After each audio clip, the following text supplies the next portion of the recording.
भगवद गीता अध्याय 18। नमस्कार दोस्तों, भगवद गीता के आखिरी अध्याय में पहले तो अर्जुन के प्रश्नों के उत्तर दिए जाएंगे और फिर उसके बाद श्री कृष्ण गीता के लाभ बताएंगे। कहते हैं कि दुनिया के सारे ज्ञान को अगर आप समेट लें, सारे वेद, उपनिषद और शास्त्र निचोड़ लें, तो उसका सार ही भगवद गीता है। इस सब में जो सार है वो है ज्ञान। ऐसा ज्ञान जिसके आगे कुछ भी नहीं, जिससे ज्यादा कुछ भी नहीं, जिस ज्ञान के बाद और कुछ भी नहीं जानना होता। इसी ज्ञान को इस आखिरी अध्याय में भगवान कृष्ण बता रहे हैं मोक्ष संन्यास योग के रूप में। मैं शैलेंद्र भारती भगवान कृष्ण के चरणों में वंदन करते हुए इस अध्याय का प्रारंभ करता हूं। जय श्री कृष्ण।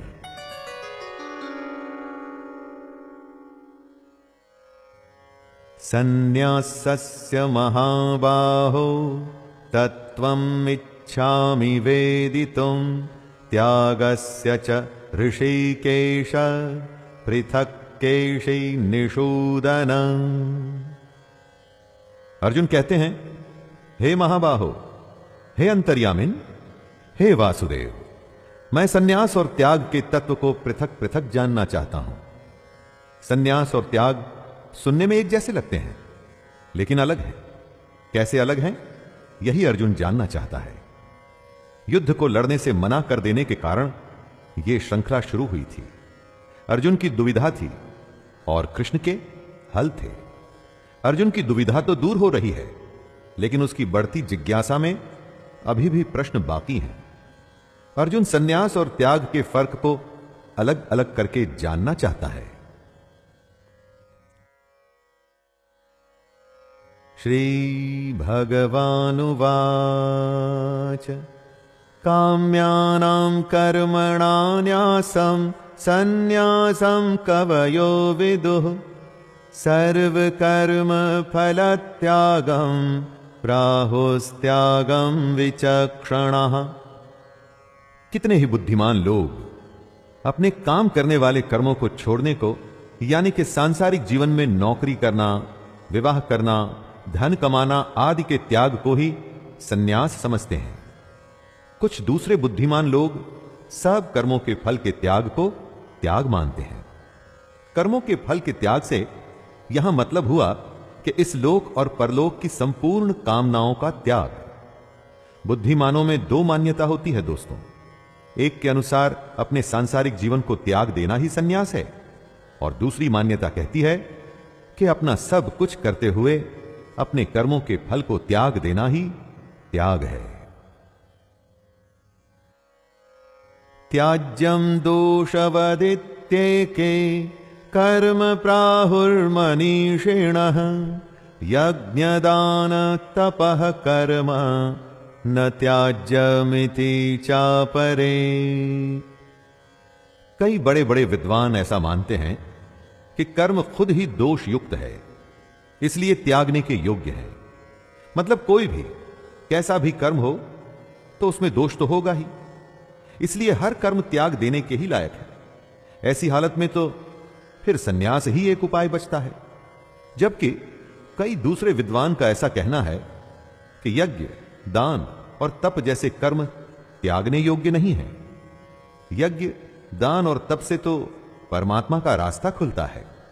इन्हीं को त्याग देंगे तो भगवान तक कैसे पहुंचेंगे। इसीलिए कई विद्वान ऐसा मानते हैं कि यह कर्म त्यागने लायक नहीं। निश्चयं शृणु मे तत्र त्यागे भरत सत्तमा त्यागो हि पुरुषव्याघ्र त्रिविधः संप्रकीर्तितः। त्याग और सन्यास का अगर शाब्दिक अर्थ देखा जाए तो एक ही है। इसीलिए अर्जुन अपनी शंका दूर करने के लिए दोनों में भेद बताने को कहता है। कृष्ण अलग अलग विद्वानों के अलग अलग मत के बारे में बताते हुए अर्जुन से कहते हैं, हे पुरुष श्रेष्ठ अर्जुन, सन्यास और त्याग इन दोनों में से पहले त्याग के विषय में तू मेरा निश्चय सुन, क्योंकि त्याग सात्विक, राजस और तामस भेद से 3 प्रकार का कहा गया है। यज्ञ और तप की तरह त्याग के भी 3 भेद होते हैं। इन 3 प्रकारों को सुन कि त्याग क्या है, तभी तू इसे अच्छी तरह से समझ सकेगा। यज्ञदान तपः कर्म न त्याज्यम कार्यमेव तत्, यज्ञोदानं तपश्चैव पावनानि मनीषिणाम्। कृष्ण कहते हैं कि यज्ञ, दान और तप जैसे कर्म त्यागने नहीं चाहिए, बल्कि ये तो करने के योग्य आवश्यक कर्तव्य हैं। उस पुरुष को बुद्धिमान माना जाता है जो इस ज्ञान को पा चुका है कि उसको अपने सारे कर्म बिना फल और आसक्ति के करने हैं। और ऐसे बुद्धिमान पुरुष खुद को पवित्र करने के लिए ही यज्ञ, दान और तप करते हैं। तो ऐसे में इनका त्याग कैसे किया जा सकता है? अलग विद्वानों के अलग मतों में से कृष्ण सही बात को बताते हुए कहते हैं, यज्ञ, दान और तप जैसे कर्मों को त्यागना नहीं चाहिए। एतान्यपि तु कर्माणि संगम त्यक्त्वा फलानि च कर्तव्यानीति में पार्थ निश्चितं मतमुत्तमम्। यज्ञ, दान और तप रूप कर्मों का तो त्याग बिल्कुल भी नहीं किया जा सकता, क्योंकि ये तीनों पवित्र करने के लिए होते हैं। लेकिन कृष्ण साथ में ये भी कह रहे हैं कि हम जो भी काम करते हैं उनके फलों और आसक्ति का त्याग अवश्य कर देना चाहिए। जब त्याग करने की बात आई तो कृष्ण ने कर्म त्यागने की बात नहीं की। उन्होंने कहा कि उसके फल और उससे पैदा होने वाली आसक्ति को त्यागना है। कर्म योग पर कृष्ण का विशेष बल रहा है दोस्तों। वो ही हम सब के लिए संभव भी है। कर्म योग ही एक ऐसी चीज है जिससे हम अपने जीवन को जीते जीते परमात्मा के पास आ सकते हैं। नियतस्य तु संन्यासः कर्मणो नोपपद्यते, मोहात्तस्य परित्यागस्तामसः परिकीर्तितः। कुछ विद्वानों का ऐसा कहना था कि हर कर्म में कोई न कोई बंधन होता है, इसलिए सारे कर्म ही त्याग दो। श्री कृष्ण ऐसा नहीं मानते। शास्त्र जिसे ठीक ठहराते हैं, जो निर्धारित हैं, जैसे कि यज्ञ, ऐसे नियत कर्मों का त्याग करना उचित नहीं। जो कर्म निषिद्ध हैं या काम्य कर्म जो फल के लिए किए जाते हैं, उनको त्याग देना चाहिए, लेकिन नियत कर्म को कभी नहीं त्यागना चाहिए। जब किसी मोह के चलते हुए हम अपने नियत कर्मों का त्याग करते हैं, तो ऐसे त्याग को तामस त्याग कहा जाता है। इस दुनिया की किसी आसक्ति में फंसकर अगर आप अपने कर्तव्य को, कर्म को छोड़ देते हैं, तो वो तामस त्याग माना जाएगा। दुःखमित्येव यत्कर्म कायक्लेश भजात् त्यजेत्, सकृत्वा राजसं त्यागं नैव त्याग फलं लभेत्। अपने कर्म करना, कर्तव्य निभाना आसान नहीं होता। इससे हमारे शरीर को कष्ट भी होता है। जब कर्म करेंगे तो कोई ना कोई परेशानी तो होगी ही। अब अगर ऐसा मान लेंगे कि जो कोई कर्म है वो सब दुख रूप ही है, और ऐसा समझकर यदि शारीरिक परेशानी के भय से कर्तव्य कर्मों का त्याग कर देंगे, तो ये राजस त्याग माना जाएगा। ऐसे त्याग का फल कभी भी नहीं मिलता। वैसे जब भी कोई त्याग किया जाता है तो उसका फल परम शांति होती है। कभी कुछ त्याग करके देखिएगा, आप स्वयं ही समझ जाएंगे दोस्तों। लेकिन शारीरिक परेशानी के चलते अगर आपने अपने कर्मों का त्याग किया तो उसका कुछ भी फल नहीं मिलेगा, क्योंकि वो राजस त्याग है। कार्यमित्येव यत्कर्म नियतं क्रियते अर्जुन, संगम त्यक्त्वा फलं चैव स त्यागः सात्विको मतः। शास्त्रों में कहे गए कर्म को ही निर्धारित कर्म या नियत कर्म माना जाता है। ऐसे कर्म को करना ही कर्तव्य होता है। कर्म को कर्तव्य समझ करने के भाव से उसकी आसक्ति और फल का त्याग सात्विक त्याग माना जाता है। सात्विक त्याग में एक खास बात है और इसीलिए यह तामसिक और राजसिक कर्मों से बिल्कुल अलग है। इसमें कर्मों का त्याग नहीं, बल्कि कर्मों से होने वाले फल और उसकी आसक्ति का त्याग है। यही वो त्याग है जिससे कर्म करने वाले की शुद्धि होती है, क्योंकि ऐसा मनुष्य जो कर्म को कर्तव्य मान उसमें लिप्त नहीं होता, उसके फल से बंधता नहीं, उसकी आसक्ति में फंसता नहीं, तो इससे उसका अंतःकरण पवित्र होता है। इसलिए सात्विक त्याग श्रेष्ठ है।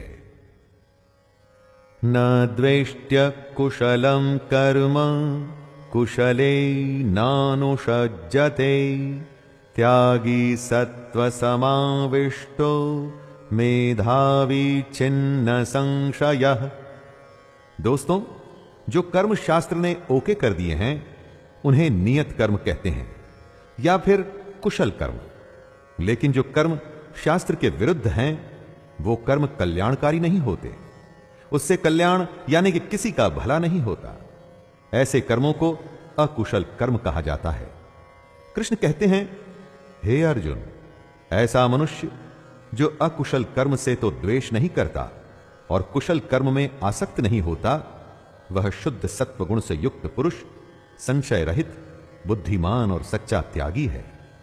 करना तो सिर्फ कुशल कर्म ही है दोस्तों, क्योंकि अकुशल कर्म से कभी भला नहीं होगा। लेकिन साथ में ही अकुशल से द्वेष भी नहीं करना है और कुशल कर्म के फल में भी नहीं फंसना। यही बात कृष्ण कह रहे हैं।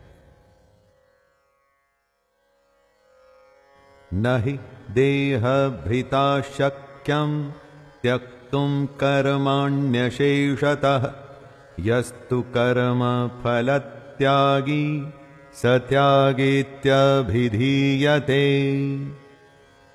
जो भी शरीरधारी हैं, यानी कि जिस भी मनुष्य की देह है, उसके द्वारा कर्मों का त्याग संभव ही नहीं। आपके कर्म, आपके संस्कार आपके साथ बंधे होते हैं। जब आप एक शरीर को छोड़ दूसरे शरीर में जाते हैं तो ये संस्कार भी आपके साथ आते हैं। तो चाहे शरीर इस जन्म का हो या अगले जन्म का या उससे भी अगले जन्म का, जब तक शरीर रहेगा ऐसा संभव ही नहीं कि आप अपने कर्मों का त्याग कर दें। जो कर्म फल का त्याग कर सकता है बस वो ही त्याग है, बाकी कुछ नहीं। त्यागी सिर्फ उसी को कहा जाएगा जो अपने कर्मों के बंधन में बंधता नहीं। अनिष्टमिष्टम मिश्रम च त्रिविधम कर्मणः फलम भवत्यत्यागिनां प्रेत्य न तु सन्यासिनां क्वचित्। जो सकाम कर्म करते हैं उनके कर्मों का फल उन्हें मिलता ही है, अच्छा, बुरा या फिर मिला हुआ। ऐसे 3 प्रकार का फल मरने के पश्चात अवश्य मिलता है। लेकिन पूर्ण सन्यासी, सबसे बड़ा त्यागी है, वो ही हो सकता है जिसने कर्म फल का त्याग कर दिया है। कर्म फल का त्याग कर देने वाले मनुष्यों के कर्मों का फल किसी काल में भी नहीं होता। और जब ऐसा होता है तो इसका अर्थ है कि वो मनुष्य जन्म के फेरे से बच गया है, उसी को परम धाम मिलेगा। और इसी को ही शुद्ध सन्यास कहते हैं। गेरुए वस्त्र पहनकर अगर दुनिया की वस्तुओं में लगाव है ना दोस्तों, तो वो सन्यास नहीं माना जाता और ना ही त्याग माना जाता है। पंचैतानि महाबाहो कारणानि निबोध मे सांख्ये कृतान्ते प्रोक्तानि सिद्धये सर्वकर्मणाम्। अविद्या की वजह से हम अपने अंदर की आत्मा को नहीं देख सकते, अपने अंदर के कृष्ण को नहीं देख पाते, बस कर्म किए चले जाते हैं और उन कर्मों के बंधन में फंसते चले जाते हैं। लेकिन सिद्धि तो तभी प्राप्त होती है जब आप कर्मों की समाप्ति कर सकें। लेकिन साथ में कृष्ण ये भी कहते हैं कि जब तक शरीर है तब तक कर्मों को त्यागना संभव नहीं। इसी उलझन को दूर करने के लिए कृष्ण संपूर्ण कर्मों की सिद्धि के लिए 5 उपाय बता रहे हैं, और ये 5 उपाय सांख्य शास्त्र में कहे गए हैं, वही कृष्ण बता रहे हैं। अधिष्ठानं तथा कर्ता करणं च पृथग्विधं विविधाश्च पृथक् चेष्टा दैवं चैवात्र पंचमम्।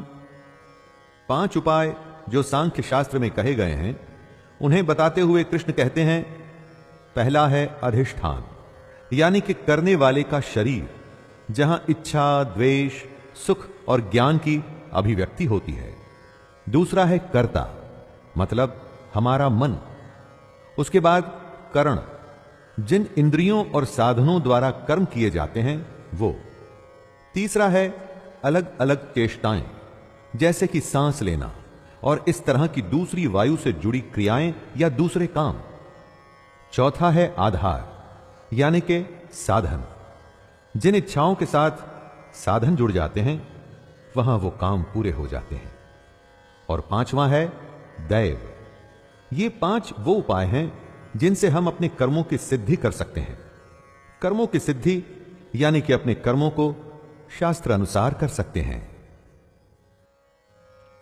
शरीरवांग मनोभिर्यत् कर्म प्रारभते नरः न्यायं वा विपरीतं वा पंचैते तस्य हेतवः। अधिष्ठान यानी शरीर, कर्ता यानी मन, इंद्रियां, चेष्टाएं, और 5वां है देव। कोई भी मनुष्य जो भी कोई कर्म करता है वो इन्हीं 5 कारणों से करता है। वो कर्म या तो शास्त्रानुकूल होते हैं अथवा विपरीत होते हैं, लेकिन होते इन्हीं 5 कारणों से हैं। अपने मन, वाणी और शरीर से हम इन 5 कारणों का प्रयोग करते हैं, और उससे या तो वो कर्म होते हैं जिनकी शास्त्र अनुमति देते हैं, या उसके विपरीत कर्म होते हैं।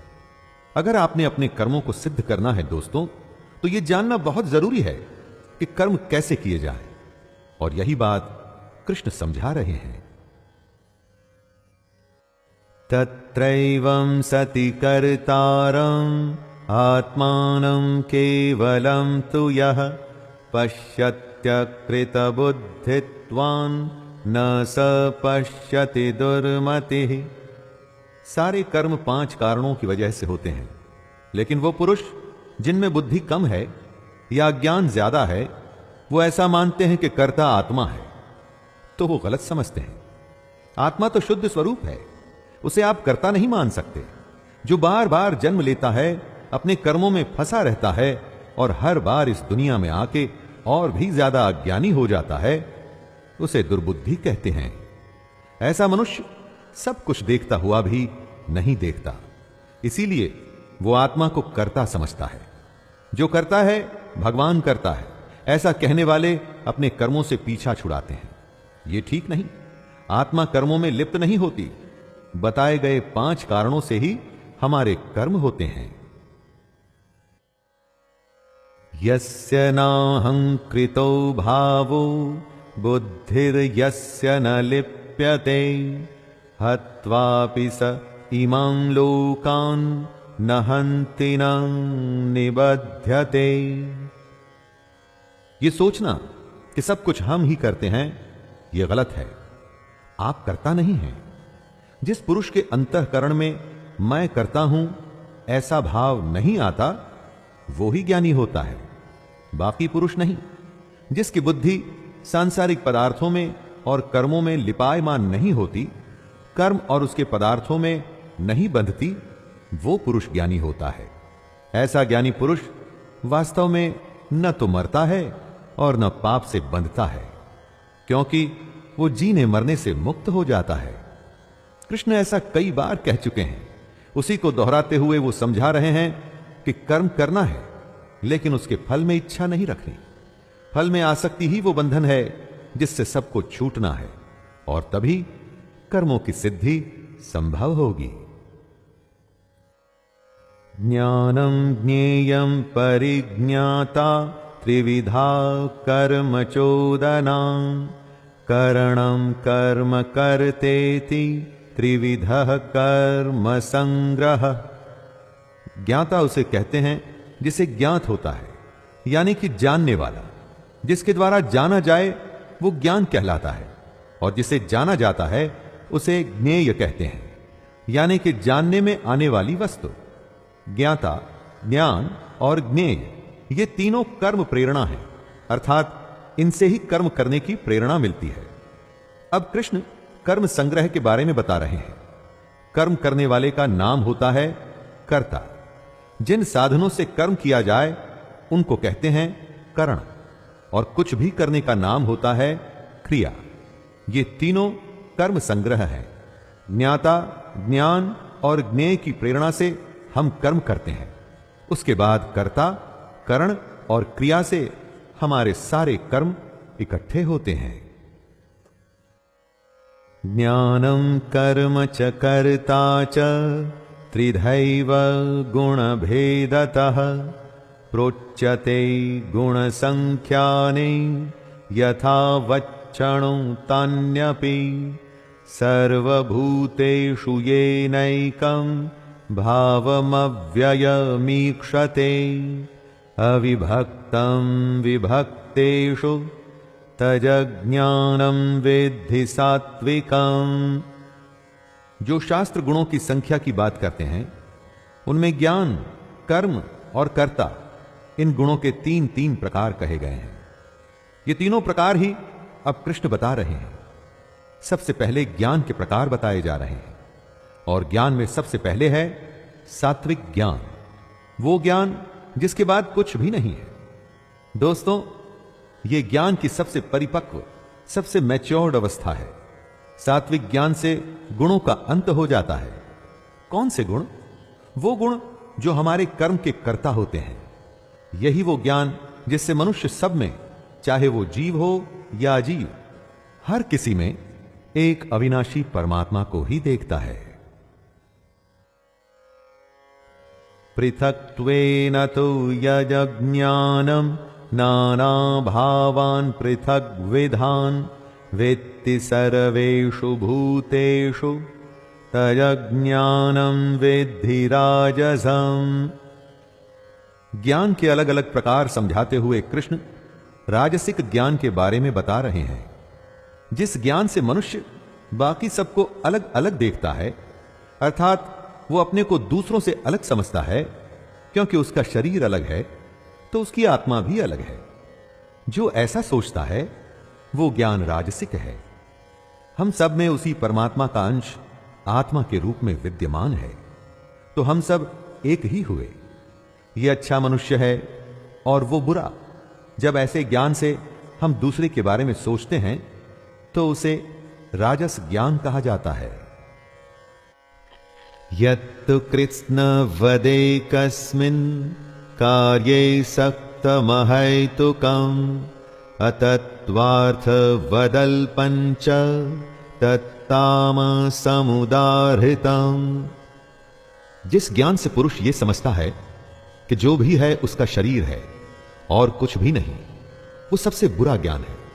जो ये समझता है कि ये आत्मा या शरीर बस इतना ही है, इससे परे कुछ भी नहीं, वो ज्ञान सबसे बुरा और तामस यानी कि तामसिक माना गया है। जिसमें ज्ञान है वह हर किसी में परमात्मा देखता है। ऐसे ज्ञान से ही पता चलता है कि सब कुछ ब्रह्म है, चल अचल सब कुछ ब्रह्म से ही आया है। लेकिन जिसका ज्ञान उस मनुष्य को ब्रह्म का आभास नहीं कराता, वो ज्ञान किसी काम का नहीं, तामस है वो। ऐसा ज्ञान युक्ति रहित और तत्वार्थ से भी परे होता है, जिसमें ना युक्ति होती है और ना ही कोई तत्व। नियतं संगरहितं अरागद्वेषतः कृतं अफलप्रेप्सुना कर्म यत् तत्सात्विकमुच्यते। अब कृष्ण कर्म के अलग अलग प्रकार बता रहे हैं। कृष्ण कह रहे हैं, हे अर्जुन, जो कर्म शास्त्र विधि से नियत किया हुआ और कर्तापन के अभिमान से रहित हो तथा फल न चाहने वाले पुरुष द्वारा बिना राग द्वेष के किया गया हो, वह सात्विक कहा जाता है। कर्म शास्त्रों के अनुसार होना चाहिए और उसको करने वाले में यानी कि कर्ता में अभिमान नहीं होना चाहिए। कर्म को करने वाले आपके गुण होते हैं, आप नहीं। मैंने ये किया है, इस अभिमान से जो दूर होता है उसके द्वारा किया गया शास्त्रानुसार कर्म ही सात्विक कहलाता है। यत्तु कामेप्सुना कर्म साहंकारेण वा पुनः क्रियते बहुलायासं तद्राजसमुदाहृतम्।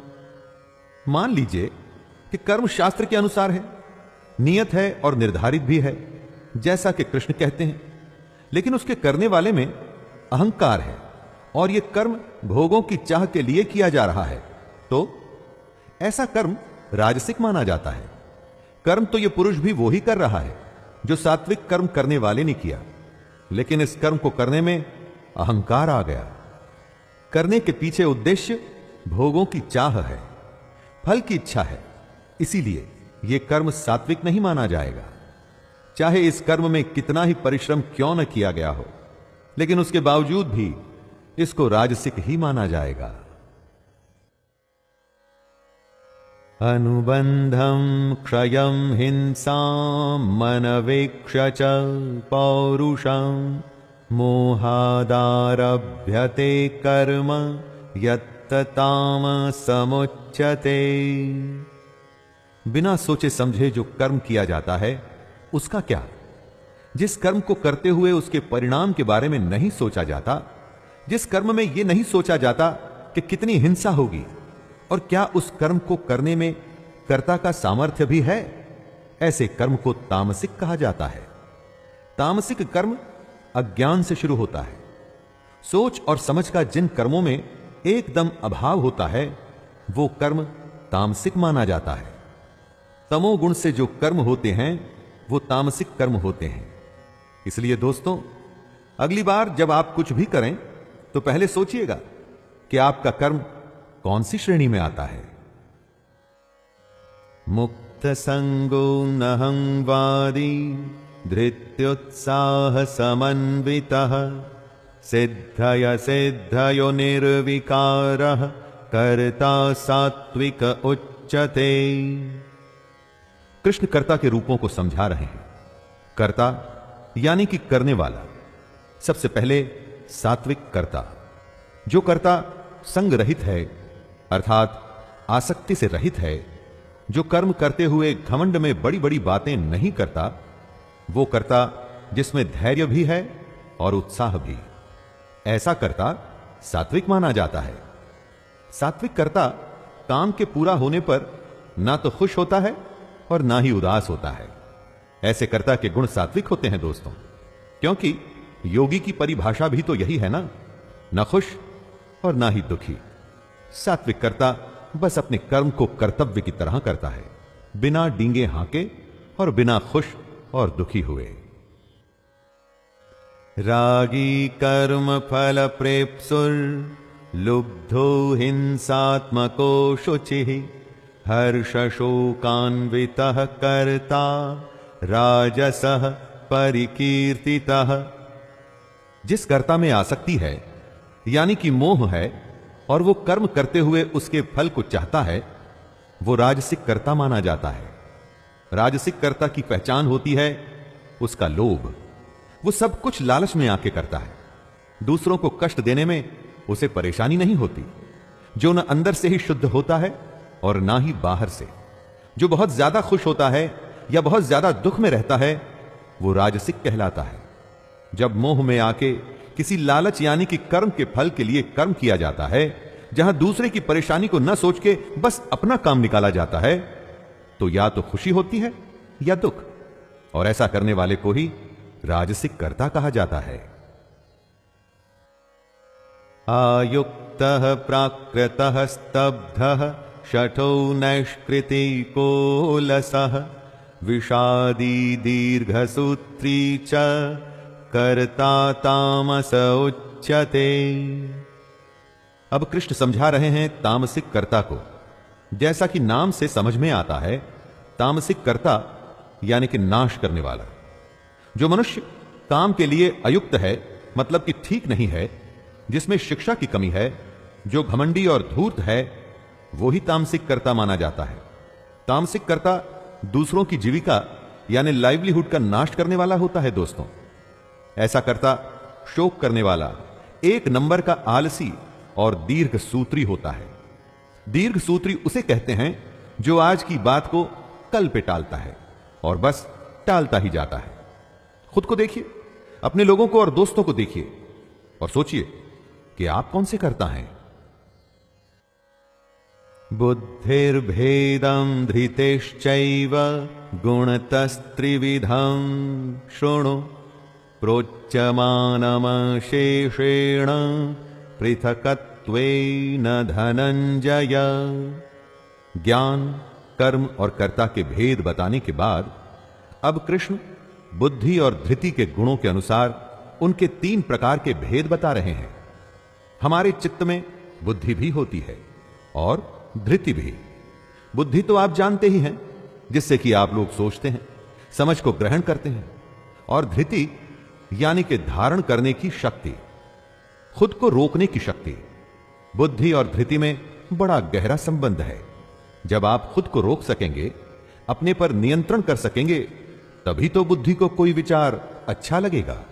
या फिर जब विचार आ गया, तब उसको अमल में लाने के लिए, इंद्रियों का विषय बनाने के लिए हमें खुद पर नियंत्रण करना पड़ता है।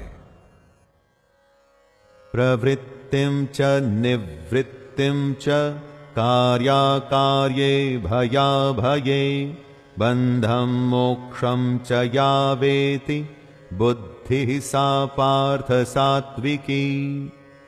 इस श्लोक में कृष्ण सात्विक बुद्धि को समझा रहे हैं। जो बुद्धि प्रवृत्ति मार्ग और निवृत्ति मार्ग का भेद समझाती है, वो सात्विक है। प्रवृत्ति मार्ग यानी कि गृहस्थ में रहते हुए फल और आसक्ति को त्याग देना, और बुद्धि का केवल लोक शिक्षा के लिए इस्तेमाल करना। और निवृत्ति मार्ग होता है जब देहाभिमान को त्याग कर संसार से विरक्त हो, बस परमात्मा को सोचते हुए विचरना। ज्यादातर ऋषि मुनि निवृत्ति मार्ग को ही अपनाए हुए हैं। इसी तरह से जो बुद्धि कर्तव्य और अकर्तव्य को, भय और अभय को तथा बंधन और मोक्ष को असल में जानती है, उनके यथार्थ को जानती है, वह बुद्धि सात्विकी कहलाती है। यया धर्मम धर्मं च कार्यं चाकार्यमेव च अयथावत् प्रजानाति बुद्धि सा पार्थ राजसी। जो बुद्धि धर्म और अधर्म भेद नहीं कर पाती, वो बुद्धि राजसी कहलाती है। शास्त्र जिसके लिए हां कहते हैं वो धर्म होता है, और जिसके लिए मना करते हैं वो अधर्म होता है। बुद्धि ही इन दोनों में फर्क बताती है, और जो बुद्धि फर्क नहीं बता पाती, संदेह में रहती है, वो राजसी होती है। इसी तरह से राजसिक बुद्धि कर्तव्य और अकर्तव्य का भी अंतर नहीं जानती। जो बुद्धि आपको यह बता ही नहीं पाती कि आपका कर्म सही है या गलत, जो जीवन का कल्याण कर दे वही धर्म है, कर्तव्य है, और जो जीवन को बंधन में डाल दे वो अधर्म है। बुद्धि ही इन दोनों में भेद करती है, और जो नहीं कर पाती वह बुद्धि राजसी है। अधर्मं धर्ममिति या मन्यते तमसावृता सर्वार्थान् विपरीतांश्च बुद्धि सा पार्थ तामसी। जो बुद्धि विपरीत करने की सलाह देती है, उल्टा करने को कहती है, वो तामसिक होती है। तमोगुण से घिरी हुई बुद्धि अधर्म को धर्म मानती है। सात्विक बुद्धि यथार्थ को बताती है, मतलब सच को। राजसिक बुद्धि संदेह में रहती है, लेकिन जो तामसिक होती है वो बुद्धि सिर्फ उल्टा बताती है। ऐसी बुद्धि को विपरीत ज्ञान की गठरी भी कहते हैं दोस्तों। जब उल्टी बुद्धि या उससे हासिल उल्टे ज्ञान पर चलेंगे तो स्वाभाविक है कि कभी सही जगह पर पहुंच ही नहीं पाएंगे। ऐसी बुद्धि का निष्कर्ष या अंजाम सिर्फ विपरीत ही होता है। धृत्या यया धारयते मनः प्राणेन्द्रिय क्रियाः योगेनाव्यभिचारिण्या धृतिः सा पार्थ सात्विकी। धृति वो होती है जिससे आप अपने निर्धारित लक्ष्य को अपनी आंखों से हटने नहीं देते। इसे ही धारणा शक्ति कहते हैं। श्री कृष्ण सात्विक धृति के बारे में बता रहे हैं। जो धारण शक्ति परमात्मा के सिवाय अन्य किसी भी सांसारिक यानी कि वर्ल्डली विषय को धारण नहीं करती, वह अव्याभिचारिणी धारणा मानी जाती है और इसीलिए सात्विक होती है। इसी सात्विक धृति से मनुष्य अपने ध्यान योग के द्वारा मन, प्राण और इंद्रियों की क्रियाओं को धारण करता है और अपने लक्ष्य पर पहुंचता है। यया तु धर्म कामार्थान् धत्या धारयतेऽर्जुन प्रसंगेन फलाकांक्षी धृतिः सा पार्थ राजसी। बहुत से मनुष्यों का लक्ष्य फल होता है। वो सिर्फ फल के लिए ही काम करते हैं। मनुष्य के 4 पुरुषार्थ होते हैं: धर्म, अर्थ, काम और मोक्ष। जब फल की इच्छा वाला मनुष्य जिस धारण शक्ति के द्वारा अत्यंत आसक्ति से धर्म, अर्थ और कामों को धारण करता है, वो धारण शक्ति राजसी होती है। दोस्तों जरा ध्यान दीजिएगा, यहां कृष्ण ने मोक्ष के बारे में नहीं कहा, क्योंकि जिसकी धारणा शक्ति राजसिक है वो इस दुनिया के बंधन को छोड़ना नहीं चाहता, बल्कि वो तो और बंधना चाहता है। राजसिक धृति वाले मनुष्य को लगता है कि इंद्रियों का सुख ही सबसे बड़ा सुख है।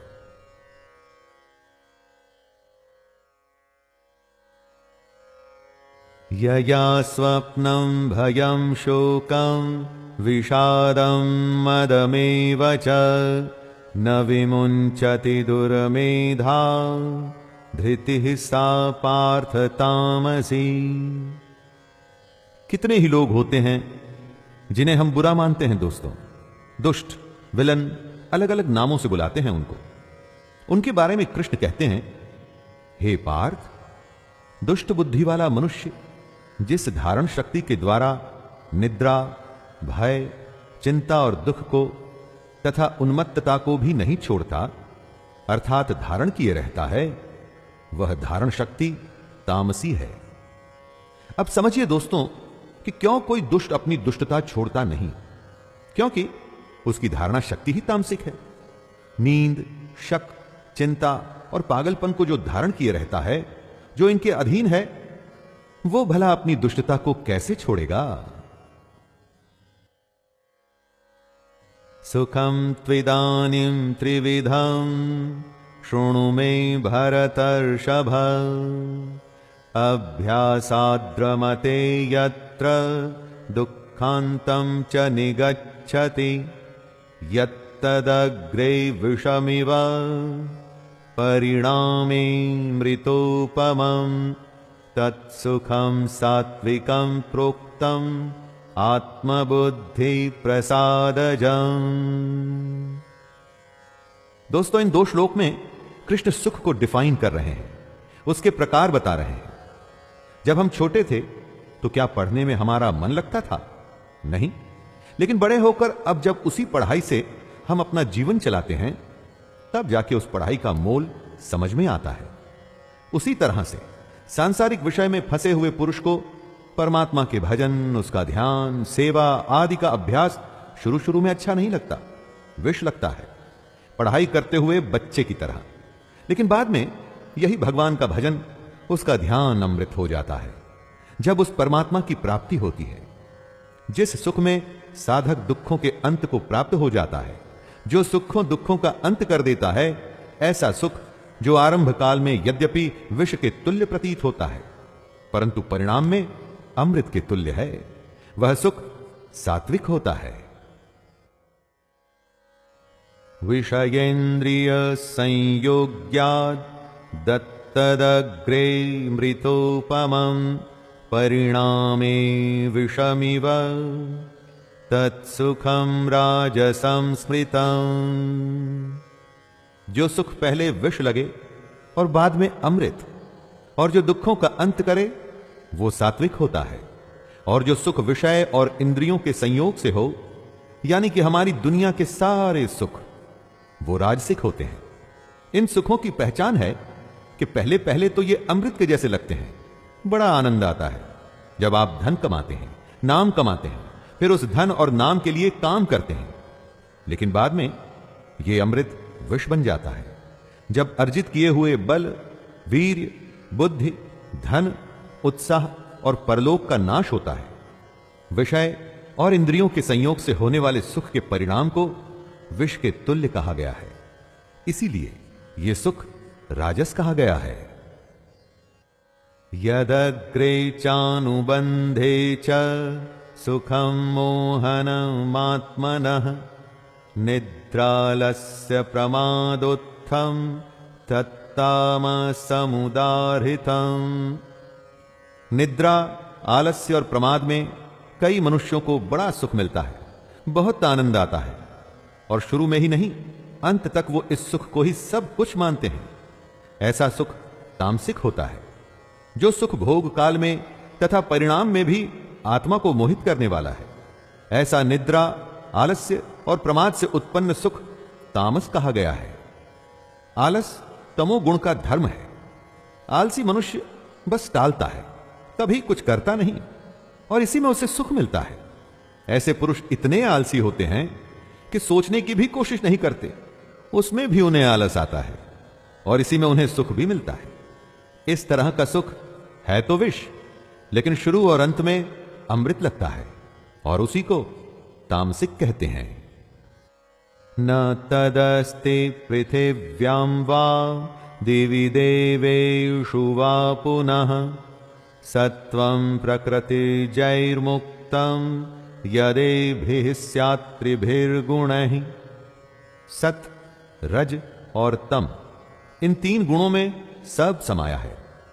दोस्तों, कृष्ण ने हमें अपने आत्मनिरीक्षण यानी कि सेल्फ एनालिसिस के लिए ही ज्ञान, कर्म, कर्ता, बुद्धि और धृति का भेद बताया है।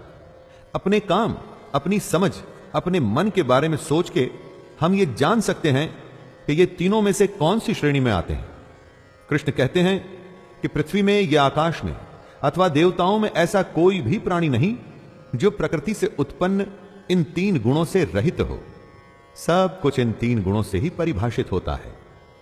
अपने अस्तित्व को पहचानने के लिए कृष्ण ने ऐसा रामबाण तरीका बताया है जिसके बाद आप अपने हर अज्ञान को मिटा सकते हैं, अपने को पहचान कर बेहतर हो सकते हैं और निश्चय कर सकते हैं कि आपके लिए यह दुनिया अच्छी है या वो दुनिया।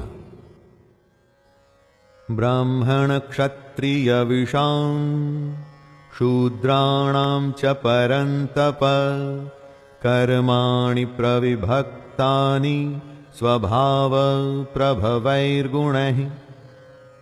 दोस्तों, हमारे देश की सबसे बड़ी समस्या है जाति प्रथा, और वो इसलिए जो कृष्ण ने कहा वो हमने कभी समझा ही नहीं, और बस अपनी बनाई हुई रूढ़ियों में फंस के रह गए।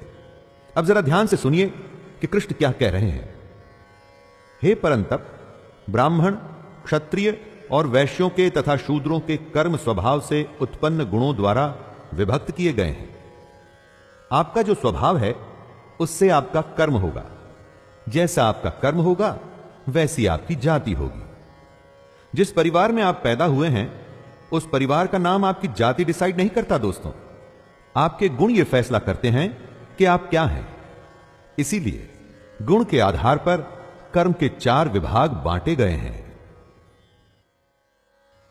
शमोदमस्तपः शौचम क्षान्तिरार्जवमेव च ज्ञानं विज्ञानमास्तिक्यं ब्रह्म कर्म स्वभावजम्। कौन से ऐसे गुण हैं जो आपको ब्राह्मण मानते हैं? जरा ध्यान देकर सुनिएगा। अंतःकरण का निग्रह करना यानी कि मन को सब ओर से हटाकर एक जगह केंद्रित करना, इंद्रियों को नियंत्रण में रखना, अपने धर्म के लिए कष्ट सहना, बाहर भीतर से शुद्ध रहना, दूसरों के अपराधों को क्षमा करना ब्राह्मण के गुण हैं। ब्राह्मण के हर काम में सरलता और सादगी होती है।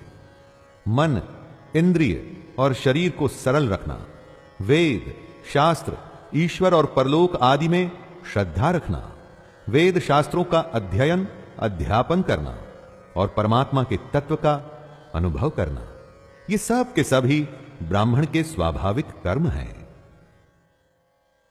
शौर्यं तेजो धृतिर्दाक्ष्यं युद्धे चाप्यपलायनम् दानमीश्वर भावश्च क्षात्रं कर्म स्वभावजम्।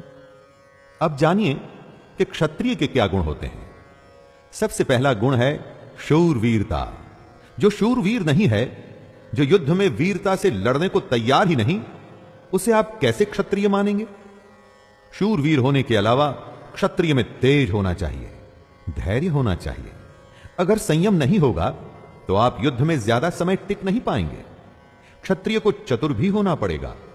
युद्ध में सिर्फ लड़ाई नहीं होती, कूटनीति का, रणनीति का भी प्रयोग होता है। क्षत्रिय के सबसे बड़े गुणों में से एक है युद्ध में न भागना। इसके अलावा क्षत्रिय को दान देना चाहिए और उसमें स्वाभिमान होना चाहिए। ये सब के सभी क्षत्रिय के स्वाभाविक कर्म हैं। कृषि गौरक्ष वाणिज्यम वैश्य कर्म स्वभावजम परिचर्यात्मकं कर्म शूद्रस्यापि स्वभावजम्। इस श्लोक में कृष्ण वैश्य और शूद्रों के बारे में बता रहे हैं। खेती, गौ पालन अर्थात गाय पालना और क्रय विक्रय रूप सत्य व्यवहार वैश्य के स्वाभाविक कर्म माने गए हैं। कृष्ण कहते हैं क्रय विक्रय रूप सत्य व्यवहार यानी बिजनेस। जी हां दोस्तों, सच्चा बिजनेस वस्तुओं के खरीदने और बेचने में तौल, नाप और गिनती आदि से कम देना अथवा अधिक लेना, अर्थात लेन देन में बेईमानी तथा झूठ, कपट, चोरी और जबरदस्ती से अथवा अन्य किसी प्रकार से दूसरों के हक को ग्रहण कर लेना सत्य व्यवहार नहीं होता। बिजनेस में यह सत्य व्यवहार वैश्य के स्वाभाविक कर्म है। शूद्र यानी जो अल्पज्ञ है, जिसमें ज्ञान की कमी है, जिसमें ज्ञान कम है, वो अपना उद्धार सिर्फ बाकियों की सेवा से ही कर सकता है। उसके लिए और कोई चारा नहीं। अगर आप अपना ज्ञान बढ़ाते नहीं तो आप शूद्र की श्रेणी में आएंगे और तब सबकी सेवा करना ही शूद्र का स्वाभाविक कर्म होगा। स्वे स्वे कर्मण्यभिरतः संसिद्धिं लभते नरः स्वकर्म निरतः सिद्धिं यथा विन्दति तच्छृणु। आपके गुणों से आपके कर्म होते हैं और जो अपने अपने स्वाभाविक कर्मों में तत्परता से लगा हुआ होता है वो मनुष्य भगवत प्राप्ति रूप परम सिद्धि को प्राप्त हो जाता है। यहां पर सीख यह है दोस्तों कि सबको अपने स्वकर्म करने हैं, उसी में निरंतर लगे रहना है। अगर आप अपने स्वकर्म में लगे रहेंगे तो फिर आपको सिद्धि पाने से कोई नहीं रोक सकता। अगर आप अच्छे गुण ग्रहण करेंगे तो आपके कर्म अच्छे होंगे और उन्हीं अच्छे कर्मों को अगर आप तत्परता से करेंगे, मन, वचन और पूरी मेहनत से करेंगे तो परम सिद्धि को अवश्य प्राप्त होंगे। यतः प्रवृत्तिर्भूतानां येन सर्वम् इदं ततं स्वकर्मणा तमभ्यर्च सिद्धिं विन्दति मानवः।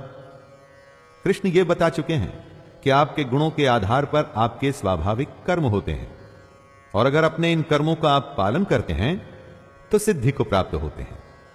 दोस्तों, जैसे बर्फ एक रूप है लेकिन असल में तो पानी है, उसी तरह से ये पूरी दुनिया भी अलग अलग रूप में है लेकिन असल में तो ब्रह्म है। उसी ब्रह्म परमेश्वर से संपूर्ण प्राणियों की उत्पत्ति हुई है। उस परमेश्वर की अपने स्वाभाविक कर्मों द्वारा पूजा करके मन, वाणी, शरीर से कर्म करते हुए स्वाभाविक कर्तव्य कर्म का आचरण करना ही एक रास्ता है परम सिद्धि को प्राप्त करने का। श्रेयान् स्वधर्मो विगुणः परधर्मात् स्वनुष्ठितात् स्वभावनियतं कर्म कुर्वन्नाप्नोति किल्बिषम्। कौवा अगर हंस की नकल करेगा तो कुछ भी हासिल नहीं होगा दोस्तों। अगर दूसरों को देख आप उसके जैसा करने की कोशिश करेंगे तो आप कहीं के नहीं रहेंगे।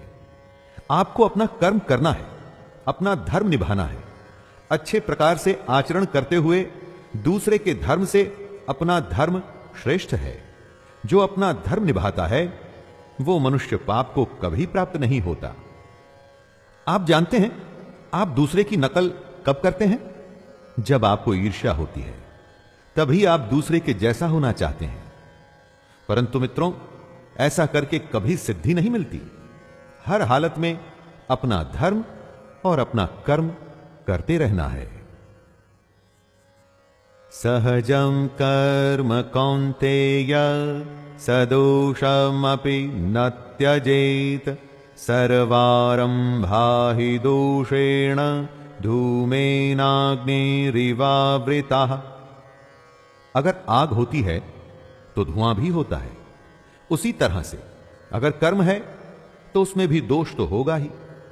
अगर आपका कर्म दोष युक्त है लेकिन आपका धर्म है तो उसे करना चाहिए। कृष्ण कहते हैं, हे कुंती पुत्र, दोष युक्त होने पर भी सहज कर्म को नहीं त्यागना चाहिए। सहज कर्म वही है जो आपके स्वभाव से पैदा हुआ है। स्वभाव क्या है? जो आपके गुण से पैदा हुआ है। अपने गुण को पहचान आपको अपना कर्म करना है। यह नहीं सोचना कि दूसरा क्या कर रहा है या आपको उसके जैसा नहीं करना है।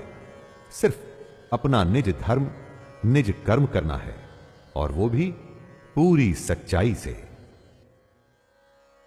असक्त बुद्धि सर्वत्र जितात्मा विगत स्पृह नैष्कर्म्य सिद्धिं परमां संन्यासेनाधिगच्छति। सांख्य योगी यानी कि सन्यासी कैसे ब्रह्म को प्राप्त होता है, उसी का उल्लेख कृष्ण इस श्लोक में कर रहे हैं। सबसे पहले सन्यासी को होना है सर्वत्र आसक्ति रहित बुद्धि वाला, यानी कि बच्चे, पत्नी, दुनिया, जिसकी किसी में भी आसक्ति नहीं, जो इन सब के मोह से मुक्त हो चुका है वो, जो स्पृहा रहित है वो, यानी कि जिसकी तृष्णा, प्यास खत्म हो चुकी है। अगर तृष्णा होती है तो आप फल के लिए कर्म करते हैं, इसीलिए सन्यासी को तृष्णा रहित होना है। और तीसरा, जिससे सन्यासी ब्रह्म को प्राप्त कर सकता है, वो जो अपना अंतःकरण यानी कि अपना मन जीत चुका है। ऐसा सन्यासी पुरुष सांख्य योग के द्वारा उस परम नैष्कर्म्य सिद्धि को प्राप्त होता है। नैष्कर्म्य सिद्धि यानी कि कर्म करते हुए भी कर्म न करने की स्थिति, जो कर्म योगियों को ही प्राप्त होती है। सिद्धिं प्राप्तो यथा ब्रह्म तथाप्नोति निबोध मे समासेनैव कौन्तेय निष्ठा ज्ञानस्य या परा। जब आपको कुछ मिल जाता है तो उसके बाद उस वस्तु की आवश्यकता खत्म हो जाती है। उसी तरह से सिद्धि होती है।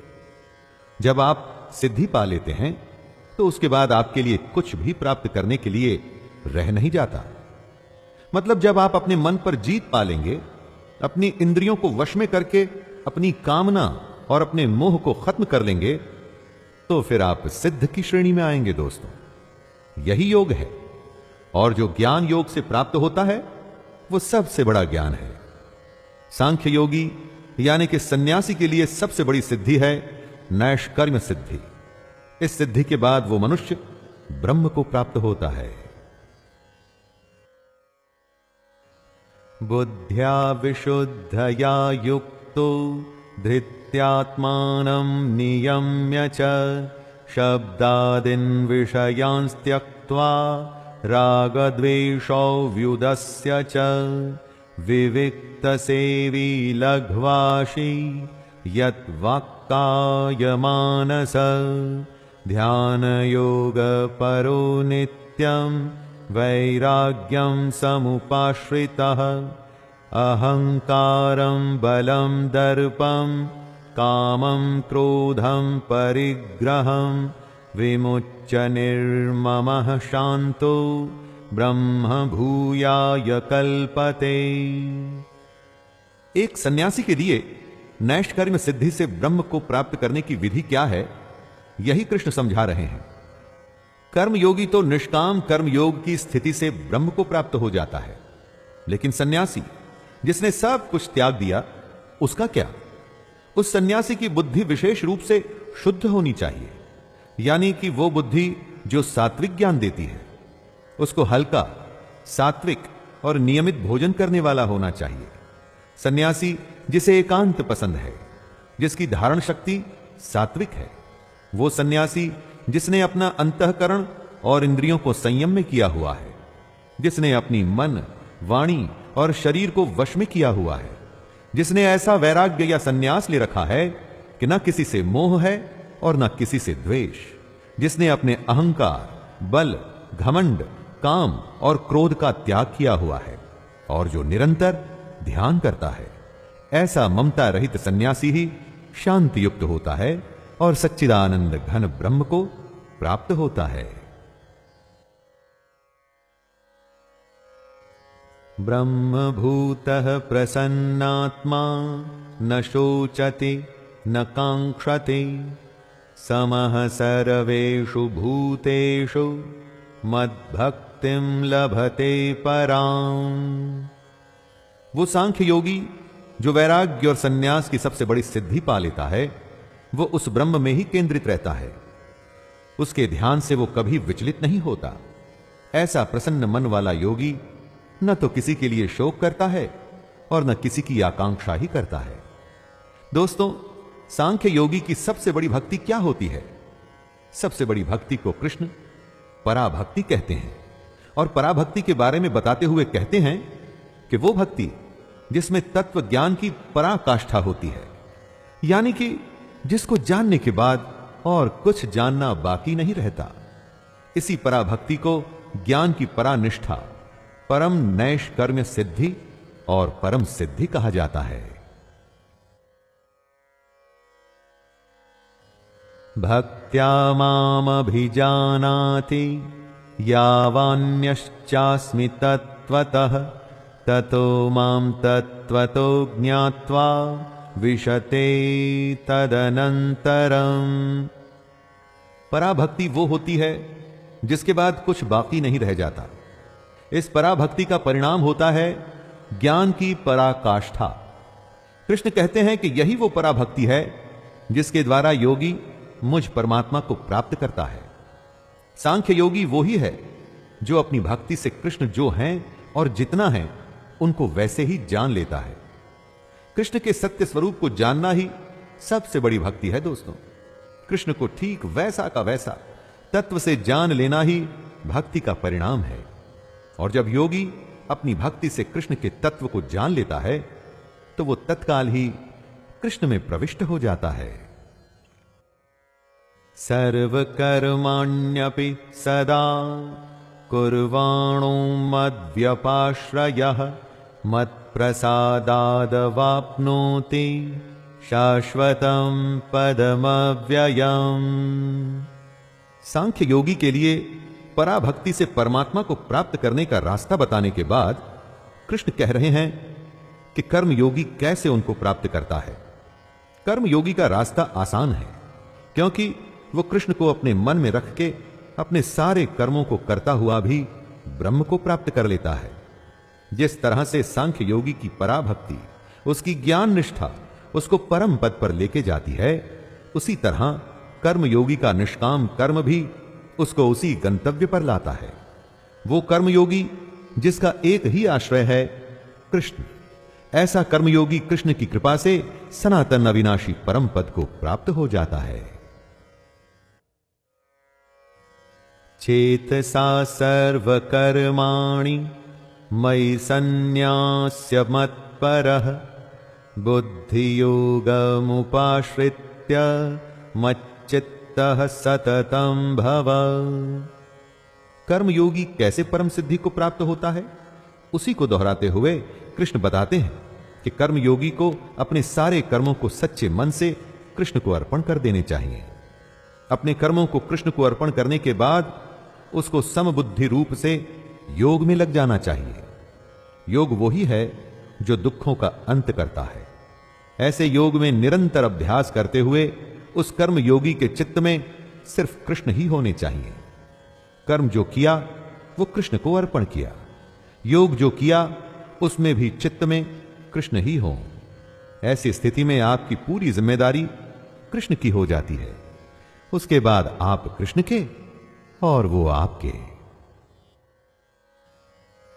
मच्चित्तः सर्वदुर्गाणि मत्प्रसादात् तरिष्यसि अथ चित्त्वमहङ्कारान् न श्रोष्यसि विनङ्क्ष्यसि। जब आपके चित्त में कृष्ण होंगे तो फिर उनकी कृपा से आप समस्त संकटों को अपने आप ही पार कर जाएंगे। लेकिन यदि आप में अहंकार आ गया कि कर्मों का कर्ता तो मैं हूं, मैंने ये किया, मैंने वो किया, मैंने धन संपत्ति कमाई, मेरा दुनिया में इतना बड़ा नाम है, ऐसे अहंकार के बाद आप नष्ट होना तय है। कितने ही लोग शास्त्र को न मान अपने अहंकार के चलते मनमानी करते हैं, अपने अलग भगवान को भजते हैं, सिर्फ फल के लिए काम कर खुद को बुद्धिमान मानते हैं। ऐसे लोगों का नष्ट होना तय होता है दोस्तों। उनके संकट ही उनको खत्म कर देते हैं। यदहंकारमाश्रित्य न योत्स्य इति मन्यसे मिथ्यैष व्यवसायस्ते प्रकृतिस्त्वं नियोक्ष्यति। हमारे गुण, हमारा स्वभाव हमसे कर्म करवाते हैं और यही करता है। इसी को समझाते हुए कृष्ण कहते हैं, हे अर्जुन, जो तू अहंकार का आश्रय लेकर यह मान रहा है कि मैं युद्ध नहीं करूंगा, तो तेरा यह निश्चय मिथ्या है, क्योंकि तेरा स्वभाव तुझे जबरदस्ती युद्ध में लगा देगा। अर्जुन क्षत्रिय हैं, क्या ऐसा हो सकता है कि युद्ध शुरू हो जाए और वो एक तरफ हाथ पर हाथ धर के बैठा रहे? नहीं, कभी भी नहीं। यह उसका अहंकार है जो उससे बुलवा रहा है कि वो युद्ध नहीं करेगा। लेकिन यह मिथ्या है, झूठ है। सच अर्जुन का स्वभाव है जो उससे युद्ध करवाएगा। स्वभावजेन कौन्तेय निबद्धः स्वेन कर्मणा कर्तुं निच्छसि यन्मोहात् करिष्यस्य वशोऽपि तत्। अर्जुन ने युद्ध करने से जो मना कर दिया था, उसका विश्लेषण करते हुए कृष्ण कहते हैं कि ऐसा वो मोह के कारण नहीं करना चाहता और ऐसा उसे अभी लग रहा है, लेकिन उसका स्वभाव उसे विवश कर देगा युद्ध करने के लिए। अर्जुन की ही तरह दोस्तों हम सबके पूर्वकृत स्वाभाविक कर्म होते हैं, चाहे पिछले जन्म के हों या इस जन्म के। वो स्वभाव ही हमसे हमारे कर्म करवाते हैं। आप चाहें या ना चाहें, वो कर्म तो आप करते ही हैं और इन्हीं कर्मों को करना आपका धर्म भी होता है। यही आपका स्वधर्म भी होता है। इसलिए मोह में आके ऐसा सोचना कि आप कर्तव्य नहीं करेंगे, वो गलत होता है, मिथ्या होता है। ईश्वरः सर्वभूतानां हृद्देशेऽर्जुन तिष्ठति भ्रामयन् सर्वभूतानि यंत्र आरूढ़ानि मायया। अगर आपके शरीर को एक यंत्र या मशीन माना जाए तो इस दुनिया में यह यंत्र घूम रहा है। दोस्तों, कोई भी मशीन खुद अपने आप कुछ नहीं कर पाती, उस मशीन को कोई चलाने वाला चाहिए होता है। और हमारे शरीर रूपी यंत्र को चलाता है ईश्वर, ब्रह्म। उसी की माया है यह दुनिया।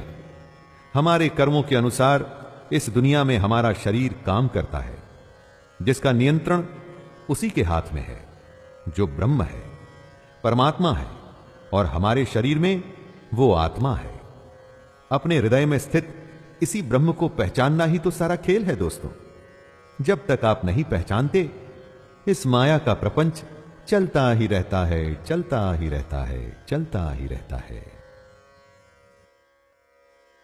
तमेव शरणं गच्छ सर्वभावेन भारत तत्प्रसादात् परां शान्तिं स्थानं प्राप्स्यसि शाश्वतम्।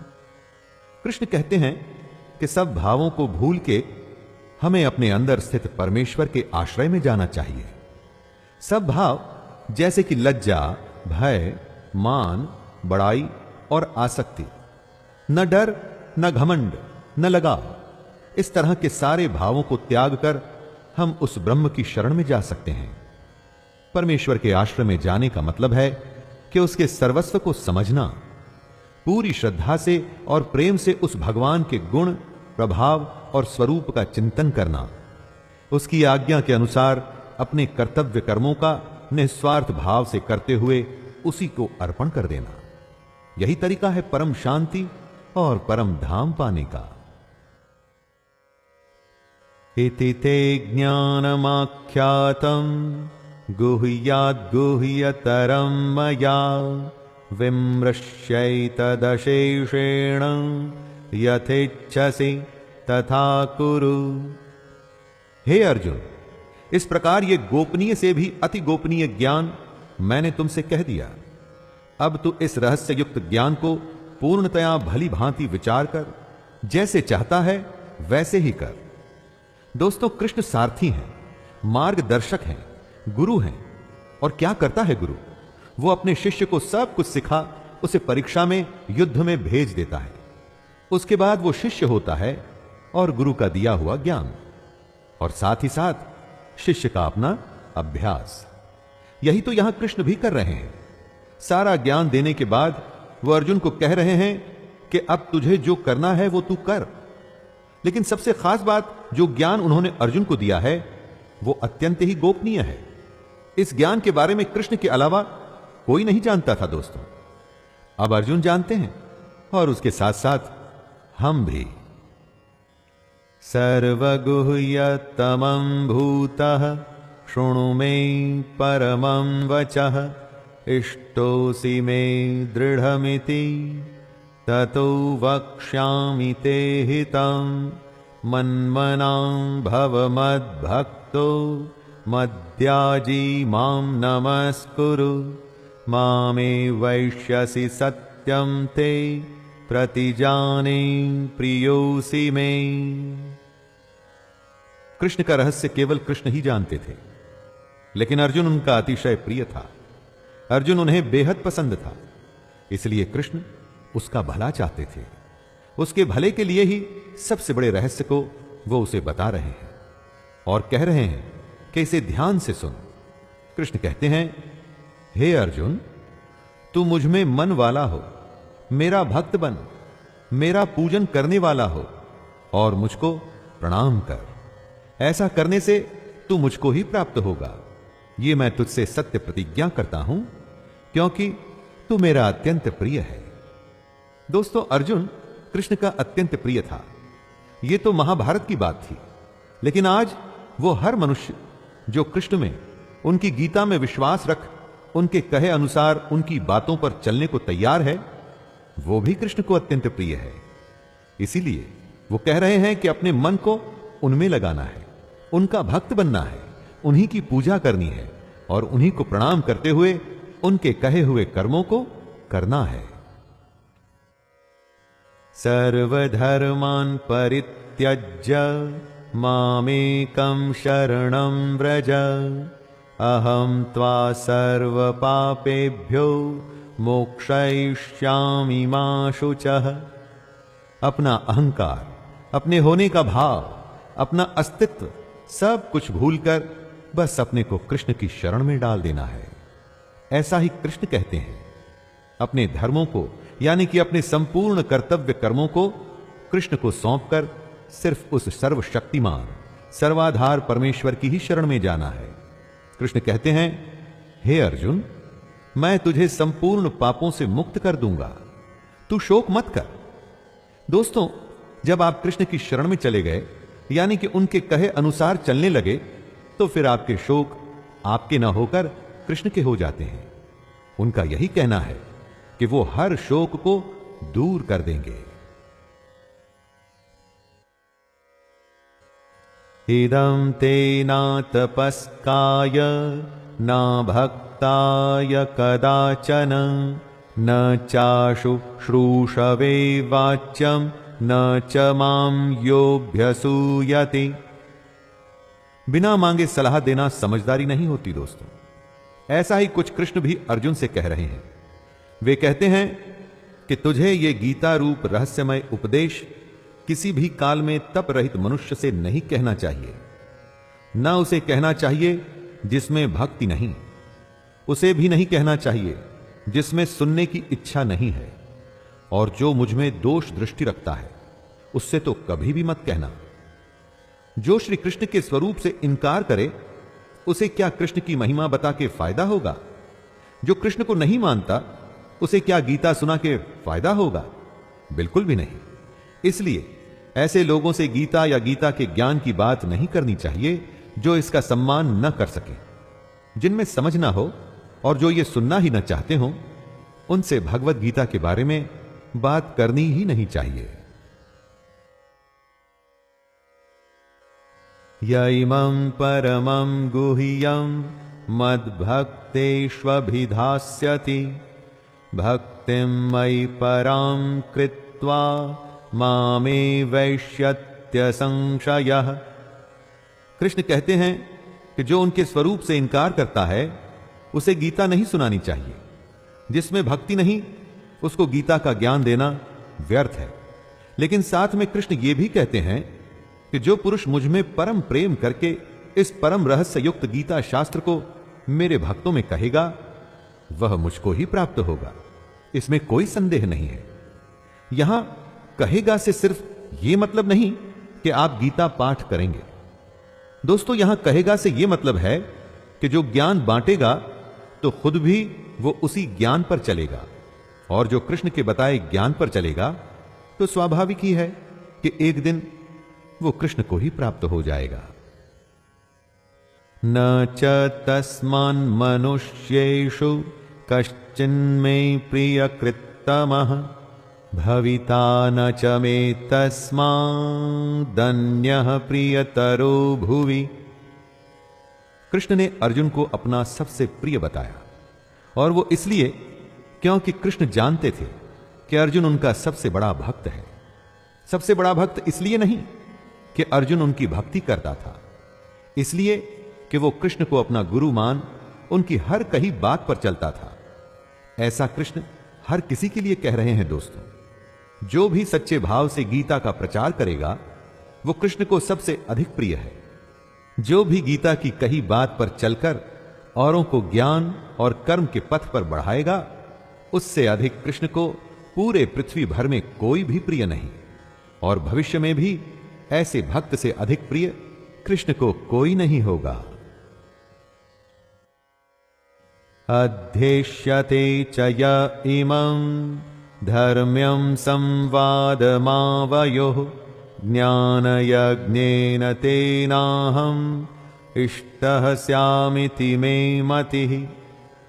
कृष्ण कहते हैं कि जो पुरुष इस धर्ममय गीता यानी कि हम दोनों के संवाद रूप गीता शास्त्र को पढ़ेगा उसके द्वारा भी मैं ज्ञान यज्ञ से पूजित होऊंगा, ऐसा मेरा मत है। गीता शास्त्र के पाठ की भी कितनी बड़ी महिमा है। सिर्फ पाठ करने से ही ज्ञान यज्ञ का लाभ मिल रहा है, और असल में यह सिर्फ पाठ नहीं है। गीता को पढ़ने से जो ज्ञान की तरंग हमारे मस्तिष्क को आंदोलित करती है वो हमारे जीवन को बदलने के लिए बहुत है। गीता का पाठ यज्ञ है, और जिसका परिणाम ज्ञान है। ज्ञान की प्राप्ति के बाद सब कुछ संभव है दोस्तों। श्रद्धावाननसूयश्च शृणुयादपि यो नरः सोऽपि मुक्तः शुभान् लोकान् प्राप्नुयात् पुण्यकर्मणाम्। जो गीता का पाठ करता है, इसे सुनाता है, उसको तो ज्ञान यज्ञ का लाभ होता ही है। लेकिन जो मनुष्य श्रद्धा युक्त और दोष दृष्टि से रहित होकर इस गीता शास्त्र को सुनता है वह भी पापों से मुक्त होकर उत्तम कर्म करने वालों के श्रेष्ठ लोकों को प्राप्त होगा। और यह इसलिए क्योंकि जो सुन रहा है वो अपने चित्त में इन उपदेशों को ग्रहण कर रहा है।